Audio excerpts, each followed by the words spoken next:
am I the astronaut for suspecting my wife after she went to Mexico and spent no money and took no pictures? She went on a leave no trace trip? I am in the middle of probably the biggest crisis of my adult life and I can barely think. So I apologize in advance if this comes across as really weird or rambly. My wife went to Mexico last week for a friend's bachelorette party, and aside from the plane ticket, the hotel, and the first day's food and drinks, she didn't spend a penny all week. I mean, on the credit card, it's clear as day that on Monday and up until about 9 p.m., she was buying dinner, stuff at the hotel, shop, drinks at the bar, souvenirs. And then at 9 p.m., she didn't spend another cent the entire week until she was at her layover airport in Dallas. She says it's because her friend took over and paid for everything. I guess this is plausible, but it's still giving me a funny feeling. What is worse is that my wife is a person who posts her entire life on Instagram and TikTok, mostly Instagram. But if she does anything from getting a latte to picking up the kids at school, she will post it either as a picture or as a story. The last thing she posted on TikTok was that a trend of people jumping into their vacation from the airport. And after that, her social media is blank. I was kind of keeping an eye on it because I was excited for her to go on the trip. And again, I guess it's plausible, but it gives me a funny feeling. When she got home, I said I can't wait to see all the pics she took. And she really blew me off and said she just didn't feel like taking pics that week. She has also been incredibly distant. And last night she said she just felt like sleeping on the couch because the AC hits better. This is 100% true, but I swear I heard her talking on the phone in the middle of the night. When I got up to check on her, I accidentally tripped over the dog and made a huge racket. So when I got downstairs, she appeared to be asleep.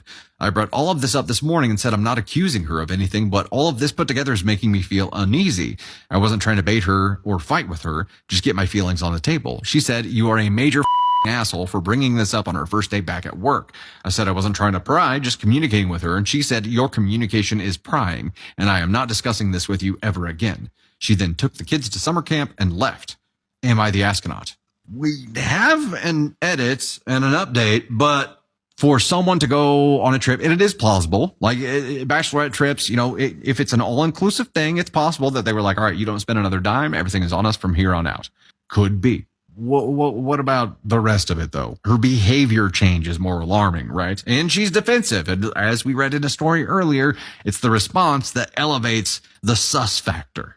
Okay, let's dive into the edit here. Edit. So I realized that her text probably synced to her iPad, so I just checked. Took me a while to figure out the passcode, but I did. But there was an iMessage at 9:15 the night she got to the resort to a number with no contact info that said, "Okay, I'll meet you in the lobby."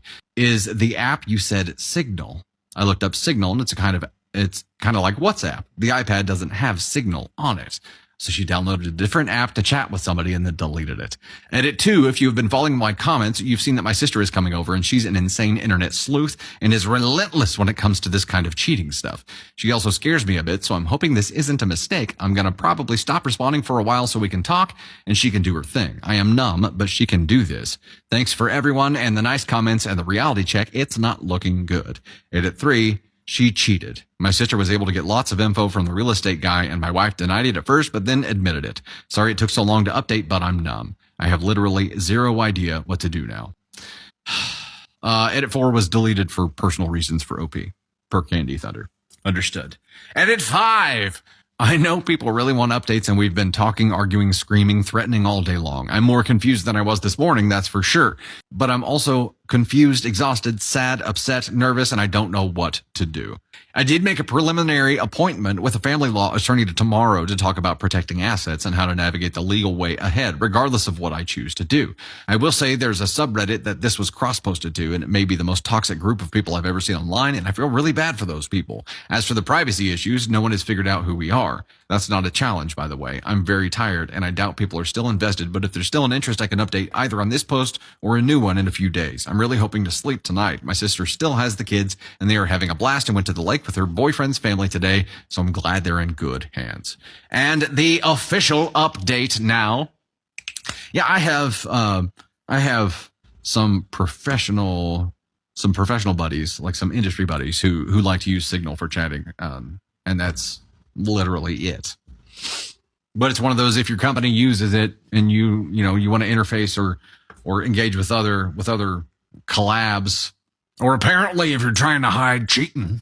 Official update. Good morning, everyone. I know it's been a while, but as I'm sure you can imagine, this has been the worst week of my life, and it's been an absolute whirlwind of activity trying to get things set up in a life that I don't really even recognize anymore. First of all, I'm now in the process of getting a legal separation from my wife with the aim of getting divorced. She and I both want to take the process very slow so it's fair to everyone. I do have a personal lawyer who is handling the separation, but even she recommends that it will be cheaper and easier for us to do a mediated divorce.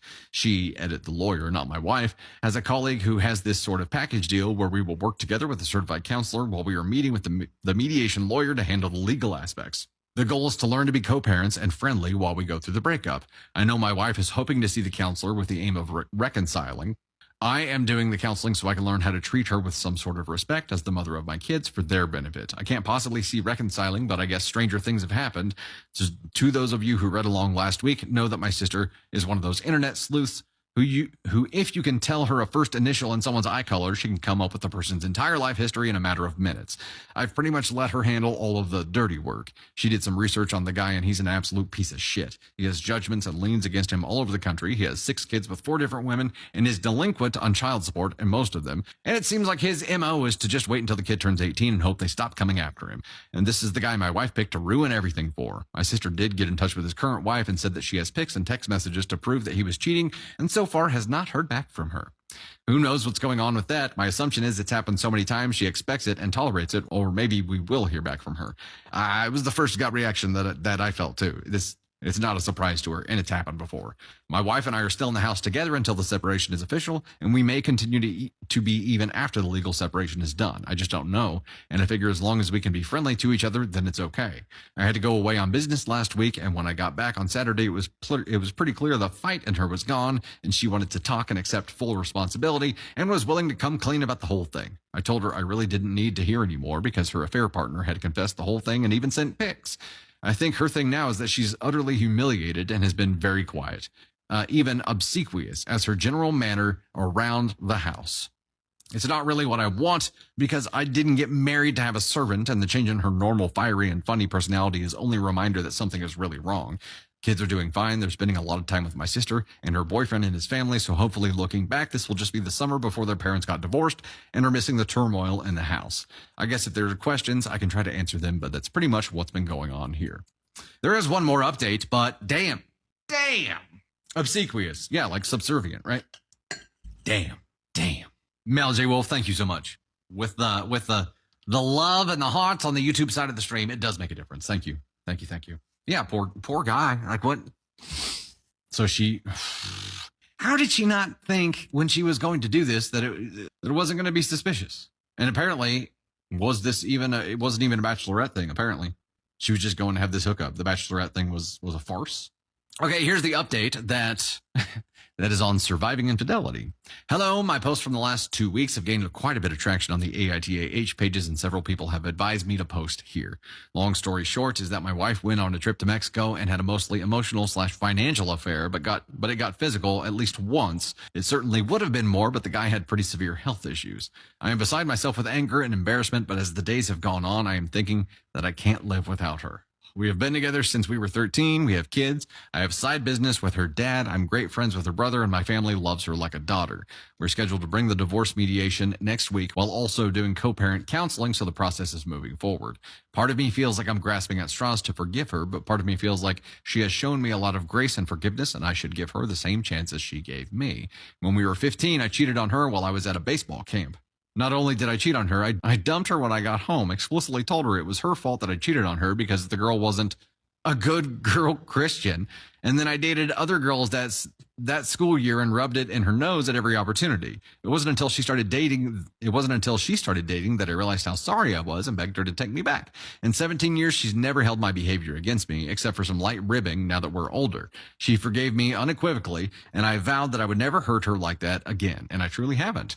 But I can admit cheating as a horny 15-year-old guy is a far cry from cheating as a 32-year-old mother of 2. She had so much more to lose and so many more people who would be hurt by her actions, but she loved me enough to forgive me, even though it must have crushed her.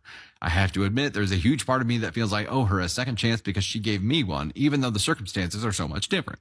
I'm not even really asking what I should or should not forgive her.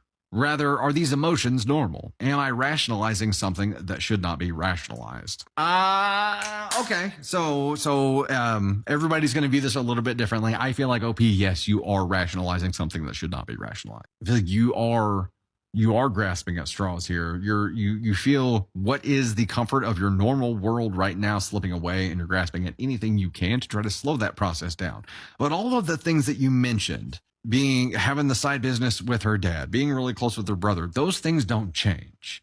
Your family loving her like a daughter, that'll probably change. But the other things can keep going. A lot of your life can keep going the way it is. It doesn't have to change. Your connections with previous family members don't have to change, especially if you're in business. The whole 15-year-old thing, like, come on, man. Come on. Yes, that's shitty. Shouldn't have done that 17 years ago. Is it 17? Is that right? I understand that there are kids involved. Here's the deal, though. The example for what your children will believe love is and a marriage should be are going to be the example that you set for them in this house. And if you accept this, not to say that it's not fixable, she could do the work to fix this whole thing. I don't know that she's willing to right now. I don't know. But I'm not saying it's not fixable. But if it's not fixable, that child can grow up with healthy parents who choose themselves and choose happiness, and they can provide a great example. If you stay and it's this broken, toxic relationship full of regret and resentment, and it's backhanded compliments to each other, and it's just being shitty, and it's you never fully trusting her and her always being on guard or being obsequious around the house, that is not the example that you want to create for your kids as for what love and a marriage should be. I do not think. You have to look at everything that is involved with every choice that you make here. So let's say, yes, you grasped at straws here and you're like, oh, she gave me a second chance. I should give her one. Okay. What happens later on? How are you going to heal the two of you? How are you going to heal this relationship? How are you going to heal this family? How is it going to work? It is not as simple as just saying, yes, I'll forgive it, or no, I won't. Nothing is simple about this. Everything you do is going to be complicated. You just have to make sure that you think it through and choose the one that takes you to what your goal really is. What do you want? What do you want, OP? You have to answer that. And then remember that every time you're making a choice.